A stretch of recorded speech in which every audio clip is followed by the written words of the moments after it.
Hello guys, today I'm going to literally make a tier list for Undertale Dungeons bosses, and I actually made a typo there by mistake.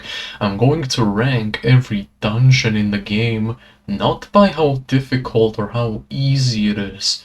I'm going to list them on how good they are, like what potential they have, what experience it gives to the player doing the dungeon itself, you know. We basically have nearly every boss. I think that's nearly every boss. I'm excluding pay to play bosses in dungeons, such as the ones from True Lab. Some of the ones that have been deleted, like the Corrupt event and Pumpkin event and the Barracudas, but it doesn't really matter, because none of the Barracudas were actually that good. In my opinion, at least. Rancer isn't here because why the fuck would you ever do that dungeon? Pandora isn't here because I don't know, I didn't actually want to include Pandora. But anyways, without further ado, let's get started. Ruins. Ruins is, I guess, an okay dungeon. I mean, new players might struggle on it, maybe just a little bit to like hit the froggets and the Moldsmals and the Whimsalots. But you know, yeah, they pull through somehow. They get to Snowden at one point. Nothing really too serious. So I'm just gonna put it in a C tier. It may do better if Bucket just tried hard enough to make the hitboxes of all of the. Yeah, man, I cannot talk. Anyways. As what I wanted to say was Bucket should probably attempt fixing the enemies' hitboxes from like the other dungeons, such as Ruins. The hitboxes for those enemies are kinda stupid in my opinion. Just my opinion though.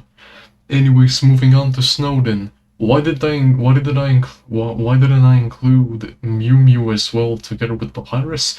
Because this icon over here is going to represent both of them. That's right. I'll rank Snowden hard. Cry about it. Papyrus in general is a very easy boss. The only problem I see with new people in this game are basically nearly zero.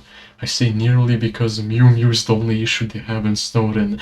I remember the old days where Mew Mew was just a pushover. However, Bucket shouldn't have made Mew Mew such an overpowered boss for early game. I mean, technically Papyrus's bone walls are still kinda good, so I'll just give it top C tier. Waterfall. I'm not including Mad Dummy, by the way, because Mad Dummy is a shit boss. I mean, mini boss actually, my bad. Well, you meet Unban at the end of Waterfall. All the time actually. Why would I even mention that? You always meet her at the end of Waterfall. Anyways, so Undyne is kinda difficult. I don't know. I didn't do Undyne after thorough work with like the proper gear a new player would have in Waterfall. I only did like the old Undyne, you know, the one that would just spawn spears randomly in a 100 by 100 cubic area, and you just have to dodge all of it. Oh, that was such an interesting fight, let me tell you. Anyways, I guess Undyne and the whole dungeon in general is pretty okay, I guess. I mean, you can do it with Snowden gear, so I'm just gonna give it a B tier. Undyne the Undying, on the other hand, is a pretty difficult boss. Nobody knows how to dodge this thing. However, I will have to give it an A tier because, hear me out, it's better than the oldest, one of the oldest Undying battles, because, well, I don't know, Buck just remade the arena and the attacks and everything was all righty, with me at least, because nobody here knows how to actually dodge. Metaton box form, C tier, no discussion. You already know Hotland hasn't even been reworked yet. It's like one of the only maps which haven't been reworked. Except for core, only Outlands in core wasn't fixed. Muffet. There's apparently a glitch to drop from Hotlands, from Muffet to be specific. I don't know which one, but C tier as well. Actually, Metaton. Wait, no, Metaton is actually slightly better than Muffet. Is it? Yeah, I think it actually is a bit. Now, Metaton EX. Metaton EX has very RNG attacks, if you ask me, where all I did back in the day was just stand completely still on all of them. So I would give this a D tier. However, Metaton Neo, although it is very rare to get Metaton Neo if you kill Metaton EX, I'll give it a top B tier because the effects, the music, and the attacks are actually pretty cool. I will have to say that. Now for Ascor, I will give it a bottom B tier. It's very easy to dodge, and it's the old Pumpkinator boss anyway, so why do I even bother? Omega Flowey. Oh boy, Omega Flowey, Omega Flowey, Omega Flowey. So, the way you start the fight is by spawning in what seems to be a ruins hard. You kill everything, the Froggets, the Whimsums, and the Mold, the Yes, that, Naps the Book, and then if you want to fight Toriel, she's in there. You just get teleported to a room with a giant TV box, and then you have to survive for like 6 minutes, and then you're sent into an, I don't know, rapidly flashing room with rainbowy colors, while you're supposed to use your long-range spells to hit Omega Flowey. Damn, this fight is actually really difficult if I look back at it. However, my only one complaint is that people might have actually gotten some epileptic seizures from that fight, let me tell you. I mean, sure, some of you may not even have epilepsy as we speak. I say some of you, I'm not saying that you don't have or you have, I don't know about you. But however, there should be, I don't know, some changes to the last phase arena, because I don't know, it actually hurt my eyes while I was fighting the goddamn thing. And people tend to get carried a lot on some of the dungeons, so they don't get the spells that they used to hit Omega Flowey anyway. So I'm just gonna give this a, I don't know, I'm just gonna make it like higher than Ascor, because at least it has some effort in it. I'm not saying that it doesn't have any effort, but still, fix the last phase arena. Now Astral is actually easier than Omega Flowey, believe it or not. It has like 4 phases. The only thing you'll ever need is large damage. But anyway, it's just a small platform in the middle of fucking nowhere. So I'm just gonna give this a D tier. Sans! Oh my god. I had lots of fun with this boss specifically back when it just released. I was still trying to figure out this perfect strategy to do this boss. To the point I actually did, believe me or not, to the point I actually did.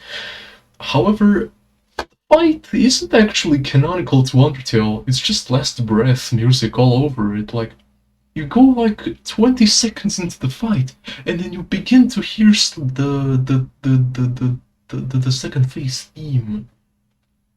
You already know how bad it is when it's just the second phase theme.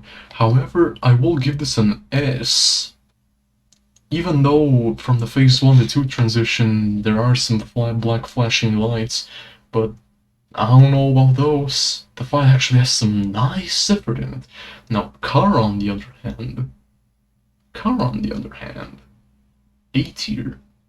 And that is because the blobs, I mean the enemies from Megalo Strike Back tended to glitch out of the map and made it impossible to continue through the dungeon. And you would have to reset, and then reset until you get the Kara. And then probably die. And repeat all of that all over again. Once you beat Kara, you get into the custom bosses. Now we begin with Endless. You see funny reference to a popular Friday Night Funkin' game. Hey, funny. Anyways, Endless would probably get top D tier for creativity. And I'm only saying this because it's only all of the exact same rooms with the exact same enemies. But the more you go through the floor, the more health the enemies get. That's really it, actually. I don't know what to say. Spamton. Spamton is a very easy boss, and a very cool looking dungeon as well. Well, on release it was. Now with the appearance of Snowgrave Neo, it lost the funky giant Spamton hand attack. Woo! It has just been replaced with icicles. Or whatever you call those. However, the last attack was the only thing that was one of the things I wanted to say was one of the things that impressed me in the fight, so I'll give it top 18. Snowgrave Neo is actually also a very good boss in terms of mechanics, but it's freakishly difficult even with endgame gear. So I'm simply just going to, well, put it in like second A tier together with Spamton, because Spamton is slightly easier than Snowgrave Neo. Actually, I wouldn't say slightly, it is easier. Oh, we're getting to the endgame boss now. Imposter Phase 1. Imposter Phase 1 isn't really that bad. You just need to do a shit ton of damage. Either that, or you get carried. Nothing else. So I'm just gonna give it the bottom D tier for creativity and the logic of this. Now phase 2, this is the phase 2 icon, this is the phase 1 icon, remember that. The phase 2, you need to get an eject button from phase 1. And the way you do it is by killing phase 1. After that, you have to press the eject button while in the fight, kill phase 1, and then you're introduced to phase 2. A very cancerous fight for those who tend to lag or not do a lot of damage to it. For me, it's actually very easy. However, it's just the exact same bullshit, but it's more spammy, so I'm just gonna give it bottom D tier. Waterfall D's. No. Just no. And this shit ruins so many experiences for others. No. Why would you ever do this to yourself? Please. If you got carried in Waterfall D's, then stop it immediately. Stop doing it. What's the point of it? You're just going to lose gold in the early game, and you can't upgrade shit. Like, I know you're going to get like a diamond sword, which is going to carry you in sands even. But please, think about the children. Think about the community, man. Anyways, hopes and memes. It's just a joke astral fight. However, I'm just gonna give it S+, I mean, S. Yeah, S, I'm just gonna give it S for the memes. Sans. Ah, yes, the Sans joke fight. I actually didn't enjoy the fight at all, but I'm going to give it C tier for creativity, I guess. 0-1. Yeah, giant enemy spider, funny, XD, you should laugh immediately, now. Anyways, 0-1... I mean, it can help with Megalo Strike Back if they get like A1 hoodie or a full set of a Mega Flowey set. Like, it can help at some extent, so I'm just gonna rate it higher than Omega Flowey because it doesn't even have flashing lights. It only has a giant enemy spider with 1 trillion health. And last but not least, Enraged Napstablook. Enraged Napstablook basically gives astral items. However, the thing about Enraged Napstablook is that it has more health than Astral. So I don't know what to say, really. Like, any level could do it back then, so it was really cheesable through the game back then. However, since it's been removed, there's no need to complain about it anymore. However, the concept of having a large ruins dungeon and walking through it like a Ant-Man does sound really cool. So I'm going to also give it an S. And this one is actually for effort. Unlike this, I'm actually gonna put it right there. And there you have it. This is my take on the tier list for Undertale Dungeons. Oh my god, this sounds so stupid. Anyways, I hope you enjoyed it, and if you want to see more content like this, subscribe. See you later.